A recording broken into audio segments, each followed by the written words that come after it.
after my father, Pitaji ಅಂತ ಕರೀತಿದ್ವಿ ಅವ್ರನ್ನ. We extremely grateful for this. ಸಚಿವರಾದ ಪ್ರಹ್ಲಾದ್ ಜೋಶಿ ಸರ್ ಅವರಿಗೆ ಅಭಿನಂದನೆಗಳು.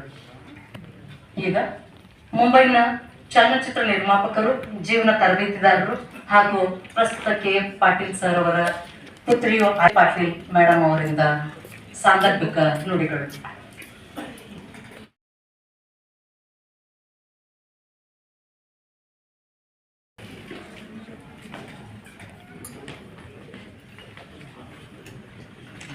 ಪಾಟೀಲ್ ವೈಸ್ ಪ್ರೆಸಿಡೆಂಟು, ಶ್ರೀ ರವಿ ಗುತ್ತಲ್ ಅವರು, ಎಲ್ಲ ಟ್ರಸ್ಟಿಗಳು, ಆಮೇಲೆ esteem principal of normal principals ಕೂಡ ನಾನು ನೆನ್ನೆ ಬೆಟ್ಟಾದೆ.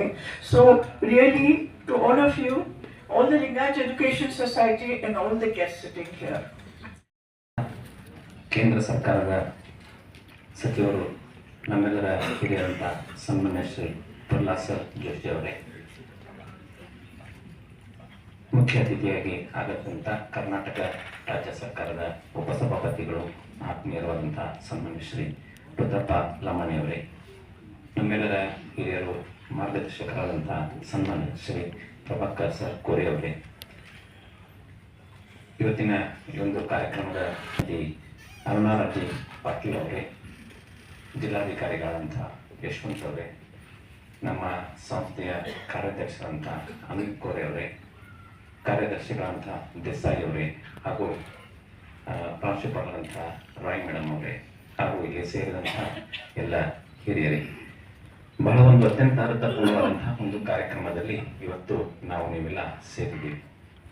ಸಾಮಾನ್ಯ ಜೋಶಿ ಅವರು ಹೇಳಿದ ಹಾಗೆ ಸಮಾಜದಲ್ಲಿ ಇವತ್ತು ನಾವು ಎರಡು ವಿಧವಾದಂಥ ಜನರನ್ನ ಕಾಣ್ಬೋದು. ಸಮಾಜದಲ್ಲಿ ನಮ್ಮೆಲ್ಲರ ಜೊತೆ ಇದ್ದು ಇಲ್ಲದೇ ಇರುವವರು ಒಂದು, ನಮ್ಮ ಜೊತೆ ಇರದೇ ಇದ್ದರೂ ಸಹಿತ ಇರುವಂಥ ಜನರು. ಅಂತರದಲ್ಲಿ ಇವತ್ತು KF ಪಾಟೀಲ್ ಅವರು ಇವತ್ತು ನೋಡ್ರಿ, ಅವರ ಬಹುಶಃ ಜೀವನ ಚರಿತ್ರೆಯನ್ನ ಇವತ್ತು ನಾವೆಲ್ಲ ವೇದಿಕೆಯ ಮೇಲೆ ಇದ್ದಂತಹ ಎಲ್ಲರೂ ಮಾತನಾಡಿದಂಥ ಒಂದು ಸಂದರ್ಭದಲ್ಲಿ ನಾವೆಲ್ಲ ಅವರ ಮಾತುಗಳನ್ನು ಕೇಳಿ ರೋಮಾಂಚನಗೊಳ್ಳುತ್ತೇವೆ.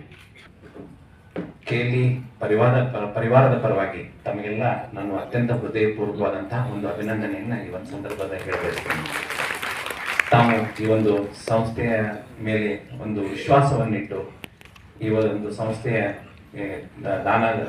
ದಾನವನ್ನ ಮಾಡುವ ಮೂಲಕ ಇವತ್ತು ಆ ಭಾಗದ ಜನರಿಗೆ, ಬಹುಶಃ ಇವತ್ತು ತಮ್ಮ ತಂದೆಯವರು ಅವತ್ತಿನ ಸಂದರ್ಭದಲ್ಲಿ ವಿಶೇಷವಾಗಿ ವಿದ್ಯಾರ್ಥಿನಿಯರಿಗೆ ಒಂದು ಒಳ್ಳೆಯ ರೀತಿಯಂತಹ ವಿದ್ಯಾಭ್ಯಾಸವನ್ನ ಕೊಡಬೇಕು ಅನ್ನೋ ಒಂದು ಉದ್ದೇಶವನ್ನು ಇಟ್ಕೊಂಡು ಆ ಸಂಸ್ಥೆಯನ್ನ ಹುಟ್ಟು ಹಾಕಿದ್ರು. ಆ ನಿಟ್ಟಿನಲ್ಲಿ ಇವತ್ತು ಯಾವ ರೀತಿಯಾಗಿ ತಮ್ಮ ತಂದೆಯವರು